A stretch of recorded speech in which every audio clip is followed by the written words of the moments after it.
Hello friends, मेरा नाम है रुद्र। ये मेरा पहला चैनल है यूट्यूब चैनल पे मेरे। तो आज मैं जो टॉपिक डिस्कस करूँगा वो है डिसऑनेस्ट शॉपकीपर, जो कि प्रॉफिट एंड लॉस का है। नेसेसरी टॉपिक है, आइए इसे समझते हैं।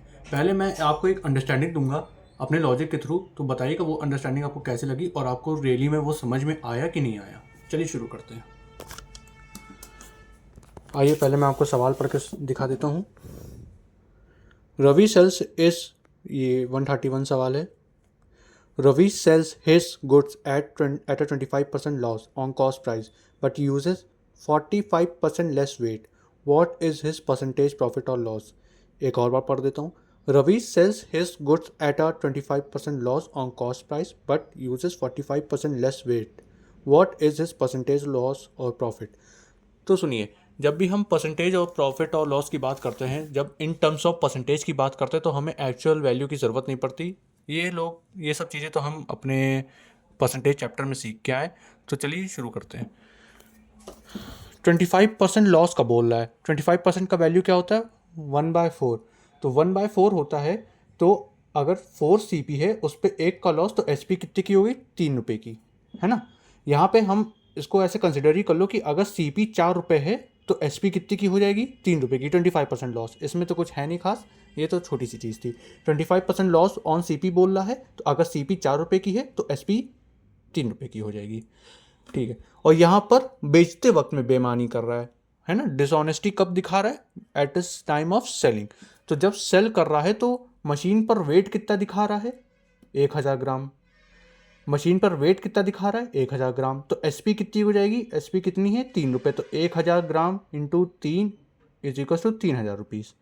उसने पैसे 3000 रुपये लिए। अगर उसने 1000 ग्राम कस्टमर को बेचा होगा 3 रुपये के हिसाब से, तो उसने 3000 रुपये ले लिए। ठीक है।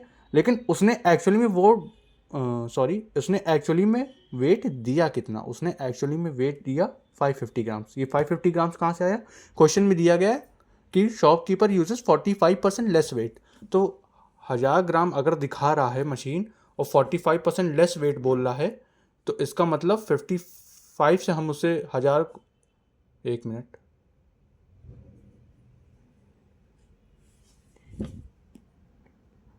हाँ, तो 1000 का हम 55% निकाल देंगे तो वो 1000 क्या हो जाएगा? 45% लेस हो जाएगा। तो एक्चुअली में वेट कितना दे रहा है? 550 ग्राम।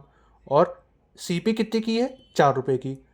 इनटू में जब करेंगे तो 2200 रुपीज़ आएगा। अब आपको मन में लग रहा होगा कि यहाँ 4 रुपये है, यहाँ 3 रुपये है, ये क्या झोल है। ये कोई कन्फ्यूजन क्रिएट करने वाला चीज़ नहीं है। इतनी सी बात सुनो, वो अपनी जेब से वेट कितना दे रहा है? 550 रुपये, 550 ग्राम दे रहा है। ठीक है। 1 ग्राम, 1 रुपये, 1 ग्राम कितने का था? 4 रुपये का था। तो 550 ग्राम कितने का हो गया? 2200 रुपये। और कस्टमर से पैसे कितने ग्राम का ले रहा है? 1000 ग्राम का। 1000 ग्राम वो बेच कितने का रहा है? 3 रुपये का बेच रहा है। तो 3000 रुपये।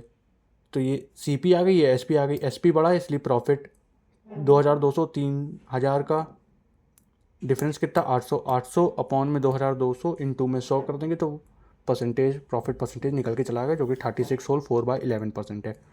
ठीक है। ये फिर से बता दे रहा हूँ, SP और CP, हमने यहाँ CP को 4 रुपये लेट किया ताकि 3 रुपये SP आ जाए। अगर आप 4 रुपये का 25% निकालेंगे तो 1 आएगा, उस 1 को 4 में माइनस करेंगे तो 3 आ जाएगा। ठीक है। चलिए, तो ये तो एक अंडरस्टैंडिंग थी, ये एक अंडरस्टैंडिंग के रूप में काम करी। बाकी इसमें एक रेशियो मेथड होता है, वो काफ़ी फास्ट मेथड होता है, उससे तुरंत निकल जाएगा। उसमें हम ऐसे करते हैं। यहाँ पर जैसे कि यहाँ पे आप CP लिख लीजिए, यहाँ पे आप SP लिख लीजिए। ठीक है।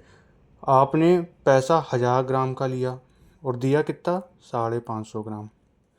CP कितने की थी? 4 रुपये की। और 25% लॉस 3 रुपये में। 4 से यहाँ काटिए, कितनी बार में? 250 बार में। ठीक है। अब ये 550 और ये 250 के 3 गुना 750। 550, 750 में कितना डिफरेंस है? 650, 750, 200 का डिफरेंस 550 के ऊपर गुणे में 100। 5 से 4 बार में, 5 से 11 बार में आया 400 में 11, 400 में 11%, जो कि होता है 36 होल 4/11%। ये फास्ट मेथड है। ये जो मैंने यहाँ से लेके यहाँ तक लिखा, ये तो बस एक समझाना था कि आपको समझ में आ जाए, आपको समझ में आ जाए, है ना। ऐसे ही धीमे धीमे, क्योंकि हर टॉपिक को समझने के लिए एक अंडरस्टैंडिंग बनानी पड़ती है, फिर बाद में हम उसमें चाहे शॉर्ट ट्रिक लगाएं लॉन्ग ट्रिक लगाएं, उससे कोई फ़र्क नहीं। अगर कोई शॉर्ट ट्रिक से डायरेक्ट बंदा बता रहा है, तो अगर हमें उसका बेसिक नहीं पता, हमें उसकी अंडरस्टैंडिंग नहीं पता, तो वो लॉन्ग ट्रिक किसी काम की नहीं है। तो खोखला बन के मत पढ़िए, पढ़िए तो चीज़ों को समझ के पढ़िए ताकि आगे कहीं काम आए। Okay, thank you.